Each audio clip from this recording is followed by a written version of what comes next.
Welcome to the Dream Show. I'm Jane Teresa Anderson, and this is an interlude podcast, interlude number 14. Because 4 weeks can be a long time to wait between our hour-long episodes featuring guests. So I've designed these short interludes to bring you inspiration, information, and tips about dreams and dream interpretation at the halfway point. And today's interlude is about how you can harvest your dreams to gather insight about things that may hold you back in life. I have just eaten a bowl of the most glisteningly sweet and delicious blackberries, freshly gathered from my neighbour's garden.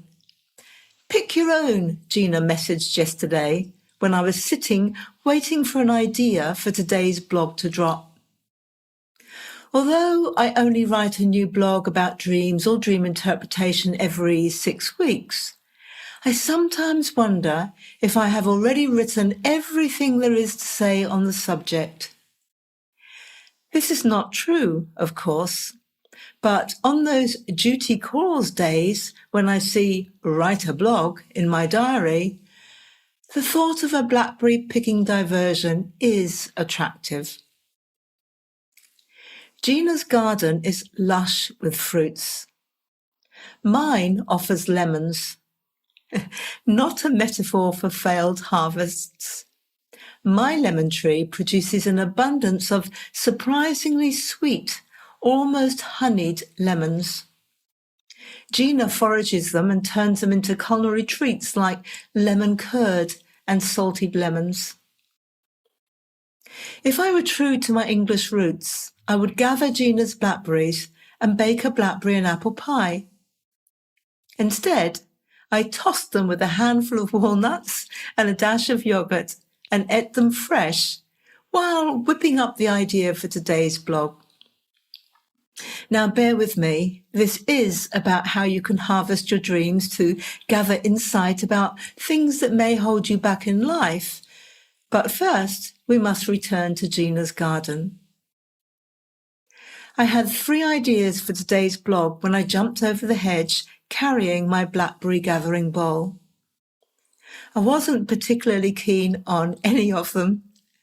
I felt a deeper stirring to write fiction, but hey, it was blog writing day, and I knew a better idea than my so-so 3 would drop from the heavens if I was patient. I reached out to pick the first blackberry, the partly blinding sun in my eyes.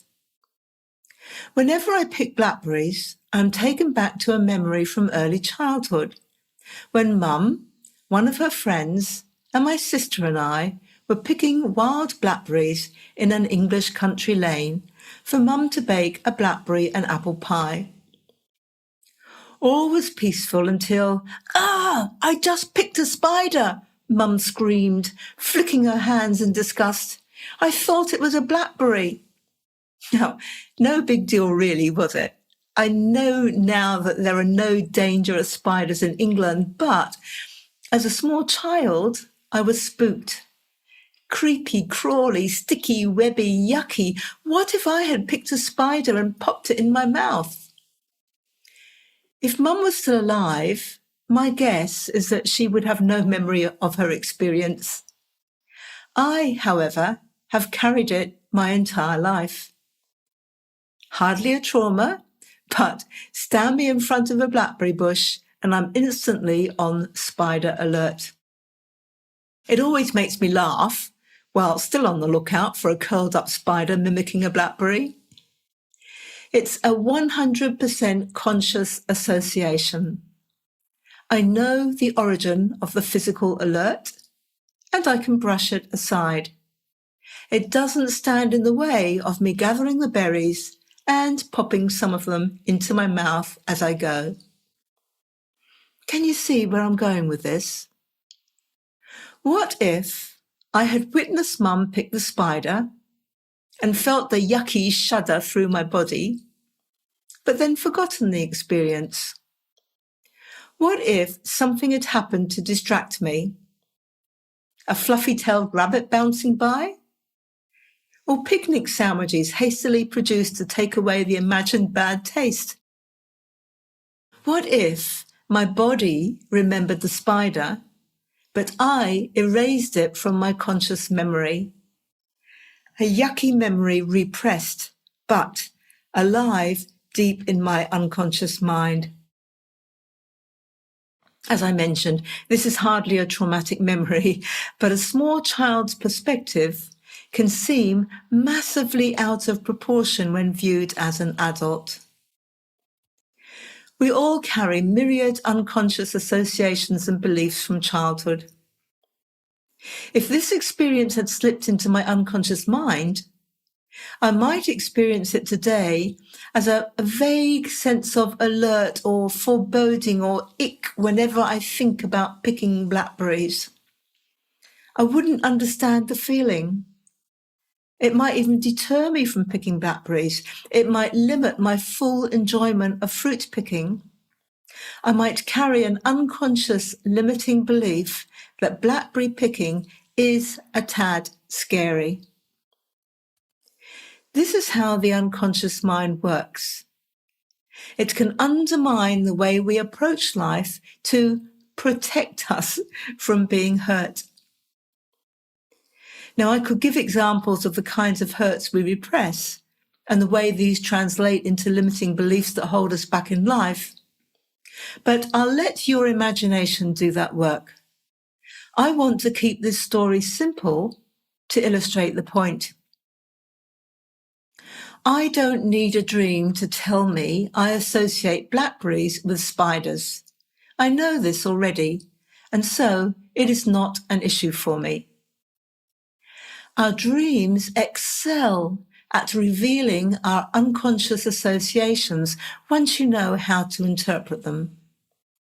Our dreams can help us to see unconscious limiting beliefs that hold us back. They explain fears that seem irrational. They offer us the choice to integrate past experiences, see them through new eyes, and reprogram limiting beliefs. Our dreams also offer us insights into our deeper magnificence, gifts and talents we might develop, opportunities we might be missing, unexplored potential, and so much more. As you may know and hear in my accent, I was born and raised in England and now live in Tasmania, Australia. I have just done a search for information about Australian spiders that can inhabit blackberry bushes. There are a few, including the rare and dangerously venomous Tasmanian funnel web spider. I'll add that to my conscious awareness next blackberry picking season. Our next episode of The Dream Show, episode 302, will be out in 2 weeks on March the 19th, 2026. And my guest, soul guide, shamanic healer, podcaster, and the co-founder of Wild Sovereign Soul, Lian Brook-Tyler, shares a dream for us to explore and interpret before we talk about her life and work. Now, have you done my dream interpretation course yet? It's called How to Interpret Your Dreams Step by Step. And you can begin it today, right now. Simply go to my website at janeteresa.com. That's Teresa without an H, to get started. And the link is in the show notes. janeteresa.com is also where you can find out more about my consultation services, books, and other courses.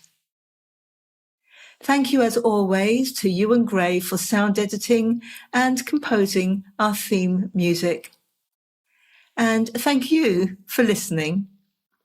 Have a beautiful day. I'm Jane Teresa Anderson.